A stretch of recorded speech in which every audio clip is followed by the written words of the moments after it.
हाँ तो बेटा, अब हम आगे आपके सामने लेकर आए हैं राजस्थानी शैली की बीकानेर शैली। ये बीकानेर शहर है जो ये आपको पता होगा आज के समय में राजस्थान के अंदर है और मिठाइयों के कारण प्रसिद्ध है। यहाँ की मिठाइयों को देश भर में या विश्व भर में प्रसिद्ध माना जाता है। अक्सर जो भी मिठाई है यहाँ की वो प्रसिद्ध मिठाई है। अच्छा, तो बीकानेर जो है, बीकानेर भी राजस्थानी शैली का एक प्रमुख केंद्र रहा है। बीकानेर भी राजस्थानी शैली का एक प्रमुख केंद्र रहा था, परंतु इसका विकास 17वीं शताब्दी के उपरांत हुआ। परंतु इस शैली का जो विकास हुआ वो 17वीं शताब्दी के उपरांत हुआ। राजा राय सिंह, यहाँ पर अनेक सारे राजा आए, एक के बाद एक राजा आए और उन्होंने इस शैली को विकसित किया। और उन राजाओं के बारे में और उनकी कला के बारे में यहाँ हम जानेंगे।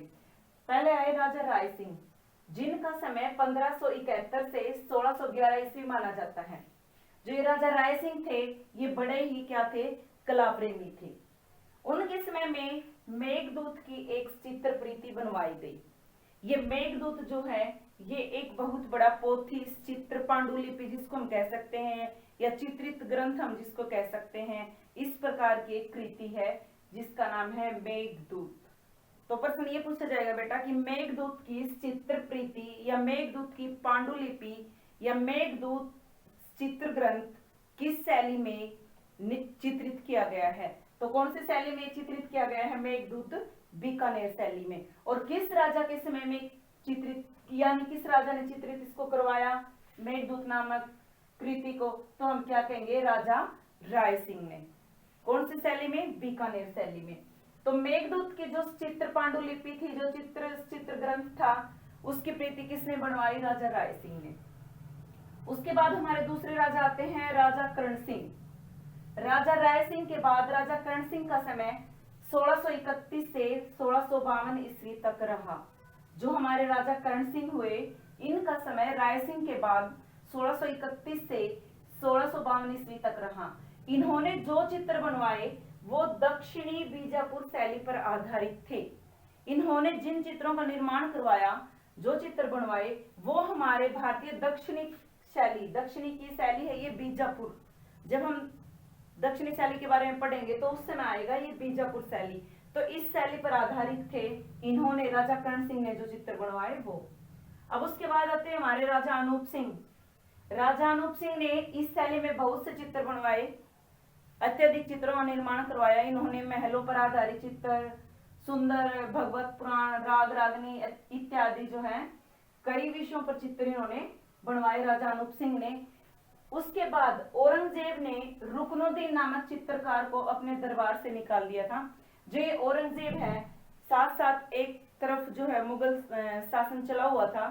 तो जो मुगल थे, ये औरंगजेब जो थे ये कला के घोर विरोधी थे। कट्टर मुस्लिम होने के कारण ये कला के घोर विरोधी थे और इन्होंने, औरंगजेब ने जितने भी कलाकार उनके दरबार में थे सभी को वहां से निष्कासित कर दिया था, निकाल दिया था। तो उन्हीं कलाकारों में से एक कलाकार जिसका नाम है रुकनुद्दीन, जिस कलाकार का रुकनुद्दीन नाम है, वो रुकनुद्दीन नाम का कलाकार वहां से औरंगजेब के दरबार से निकालने पर कहां चला गया? राजा अनूप सिंह के दरबार में आ गया और यहाँ आकर इन्होंने शरण ली। उसके बाद राजा अनूप सिंह ने इसको थोड़ा प्रोत्साहन दिया, इसको थोड़ा सा आगे बढ़ाने की कोशिश की। और तो फिर रुकनुद्दीन ने राजा अनूप सिंह के संरक्षण में ही रसिक पिरिया तथा भगवत पुराण आदि ग्रंथ चित्रित किए। जो ये रुकनुद्दीन नामक चित्रकार था, ये यहाँ आने के बाद, राजा अनूप सिंह के संरक्षण में आने के बाद इन्होंने दो ग्रंथों की रचना की। एक का नाम है रसिक पिरिया और दूसरे का नाम है भगवत पुराण। ये दोनों भी एक चित्र पांडुलिपि हैं, एक चित्रित ग्रंथ हैं, रसिक पिरिया और भगवत पुराण। किसने की इन दोनों की रचना, रसिक पिरिया और भगवत पुराण की? रुकनुद्दीन ने। कौन से राजा के संरक्षण में की? राजा अनूप सिंह के संरक्षण में इन्होंने इन ग्रंथों की रचना की। इन राजाओं ने महलों में सुंदर चित्रकारियां करवाई। जो ये राजा थे, राजा अनूप सिंह, करण सिंह, राय सिंह, इन सभी ने अपने बहुत से महलों का निर्माण किया और उन पर बढ़िया भित्ति चित्रण करवाया। अक्सर जब हम उस साइड जाते हैं, बीकानेर, जयपुर, उदयपुर, तो वहां पर अत्यधिक मात्रा में दुर्ग, किले और महल मिलते हैं, और वो सब उनकी दीवारों पर एक सुंदर बेल बूटे और सुंदर चित्रण अंकन मिलता है। तो जब भी कभी हमें वहां जाने का मौका मिलेगा तो देखेंगे। तो जो ये राजा अनूप सिंह थे, ये सभी राजा जितने भी बीकानेर शैली के राजा हुए हैं, सभी ने सुंदर महलों का निर्माण करवाया और उनकी दीवारों पर सुंदर चित्रण करवाया। शीश महल, अनूप महल, चंद्र महल आदि में 12मासा तथा रागमाला संबंधी चित्र बनवाए गए हैं।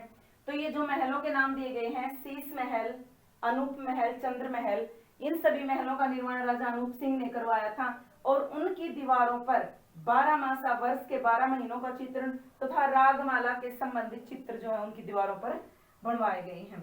बीकानेर शैली राजा तख्त सिंह के समय में प्राय समाप्त हो गई थी। जो बीकानेर शैली हमारी, एक राजा हुए तख्त सिंह, तख्त सिंह के समय में क्या हो गई थी, ये शैली लगभग समाप्त हो गई थी। हर एक जगह हमारे भारत के अंदर मुगल स्थापत्य जो है वो उसकी छाप पड़ने लगी थी और सभी जगह मुगलों ने अपना आधिपत्य जमा लिया था। तो इसलिए जो इनके अंतिम शासक यहाँ के हुए हैं बीकानेर शैली के, वो थे राजा तख्त सिंह। इनके समय में इस शैली के जो है पद चिन्ह है वो समाप्त होने लगे थे। और इस शैली के प्रमुख ग्रंथ, जैसे कि हम ऊपर पढ़ चुके हैं, इस शैली के प्रमुख ग्रंथ है हमारे मेघदूत, रसिक पीरिया, भगवत पुराण आदि ग्रंथों पर जो है यहाँ पर अत्यधिक चित्रों की रचना की गई है। और इस शैली के प्रमुख चित्रकार रहे हैं, वो रहे हैं हमारे रुकनुद्दीन, जिसको क्या कर दिया था, औरंगजेब ने अपने दरबार से निकाल दिया था। तो ये हमारी बीकानेर शैली थी। इसी के साथ धन्यवाद। जय हिंद, जय भारत।